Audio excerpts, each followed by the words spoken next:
Hey YouTube, happy Valentine's Day. So today's kind of a mixed bag. I've got a little bit of bad news, but I've got some really good news to share. So first, the bad news. I'm a little frustrated. As some of you guys know, I'm an alum and I was the president of the Alumni Association of the United States for the International Space University. What some of you may not know is I call ISU the closest thing to Starfleet Academy that actually exists in the real world. I've been to a couple of their programs now. I think it's pretty amazing. In 2009 and in 2011, I was accepted into their MBA program, but I didn't have the money to go, so I had to decline. 2013, I was accepted into the program, have the money, and I just found out this morning that it looks like the program is going to be postponed till next year. And they only run this every other year. So I'm a little frustrated. It was really important to me to get that MBA. I hang around an awful lot of PhDs, and not having an advanced degree has really kind of been a problem, both professionally and personally. So I'm a little disappointed in that.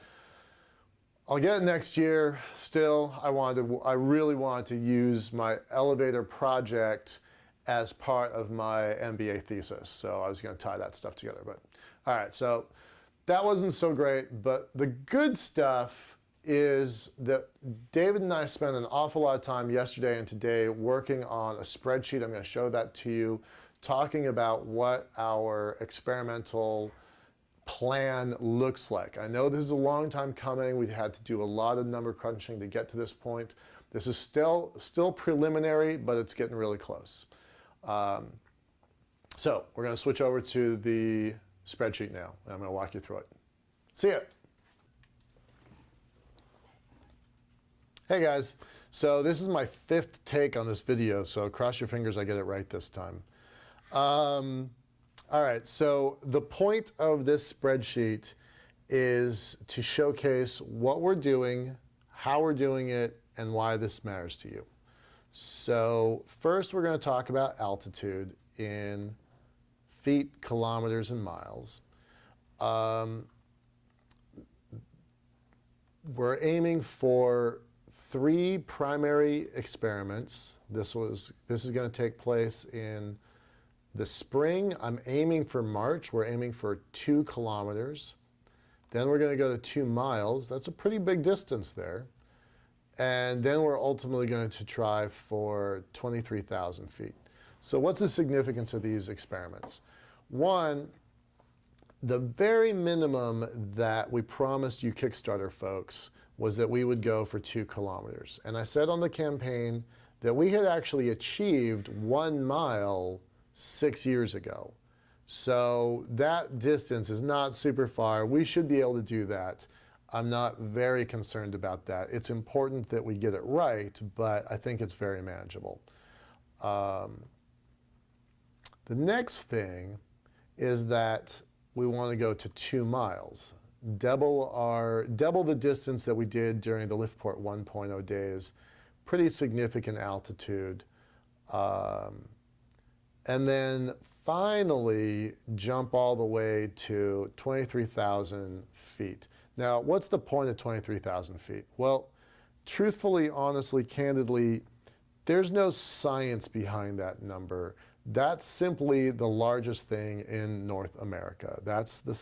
Mount McKinley is 22,300 feet.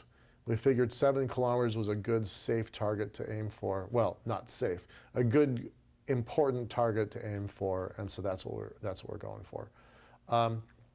This 4th experiment might actually be included into this 3rd one. And why is that? Well, as the campaign was expanding and we got more and more activity, we promised that we were going to aim for 3 to 5 kilometers during the campaign as our stretch goals. And I was very clear about, we're not sure we can do that. We're not sure what kind of constraints we're up against, but that was what we were going to aim for. So this is what we did. This is what we're doing next. this is what we promised Kickstarter, and ultimately that's where we're going. So that's, just wanted to kind of give you perspective on what are the parameters that are rattling around in my brain. All right, so then the next thing is you'll notice this line of lift. So at sea level, 1 cubic foot of helium gives you 0.84 ounces of lift. Converted to pounds, that gives you an awful lot of lift over the course of the different altitudes. So helium lift drops off about 7.5% per 1,000 feet. So even though it's the same starting volume of gas, because of atmospheric density, it has less lift at a mile than it does at sea level. Okay, that's a really important detail to understand. So then what's the rest of this? Well, this is really what we have to lift. That's what we have to get into the air.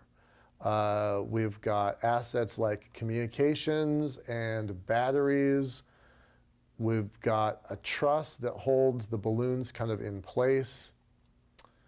The ribbon has weight, the balloons have weight, and of course the main goal is to get the robot into the sky. So all of these are kind of wild-ass guesses, and there's some variables here that we don't entirely have control over. So that could be an example target mass.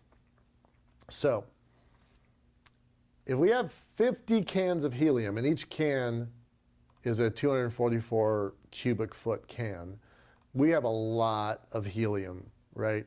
That's 3 20-foot balloons, each one having 4,000 cubic feet. This is a huge amount of lift initially at ground level. But when you start getting into these really high altitudes, it's not enough. Even though we have a 98-pound system, we've only got 107 pounds worth of lift, which what that means is that you're going to have a lot of wind drift. In the United States, the wind comes off of the Pacific and moves to the Atlantic, so west to east. And if you want to see an example of wind drift, look at our 1,000-foot climb video from a couple of years ago. We had something like 1,000 feet, but were drifting about 150 feet to the side before it started climbing. So we really don't want that. And we try to provide what we call a wind drift margin of 3. Now we can do it with 2, and that's okay. We have twice as much lift as we have demand, so that actually works out okay. But we really do try to aim for 3x whatever our mass is. So what I want to show here is that on just the first experiment, we're probably looking at something like this. 18 cans of helium fits very nicely in a 20-foot balloon. So we're probably aiming at something like that. That gives us 134 pounds of lift. Now our goal weight, we're actually quite a bit over our goal weight if we have a 3 times wind margin. If we go to 2 times, then we're actually fine. I'm thinking we're probably okay with that. That means 18 cans with 1 single balloon. And that's probably important. We could do this configuration very differently and still get the same amount of cubic feet. We could go a couple 6-foot balloons or 8-foot balloons or 14-foot balloons. It's actually more redundant and a little more safe to do it that way. But if we did that, if we went to the 10-foot or 12-foot balloons, then these become disposable assets, and I really, really hate that idea. This is a $2,000, $2,500 balloon, right? I don't consider a $2,500 asset to be disposable. Even if we drop down to 12 to 14 foot, that's a $1,500 asset. I don't consider that to be disposable.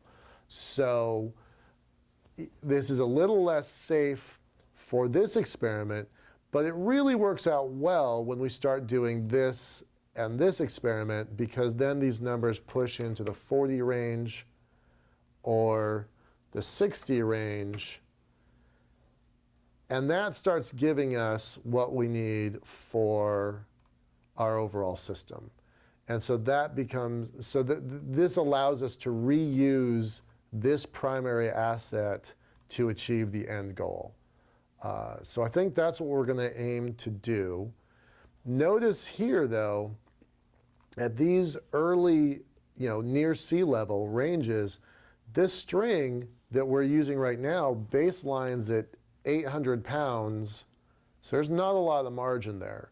So we know that we're going to probably have to have a string that is probably in this range, and when you do that, then the numbers start not looking nearly as strong. This is almost exactly that, so that's kind of a problem. So those are the issues that we're wrestling with.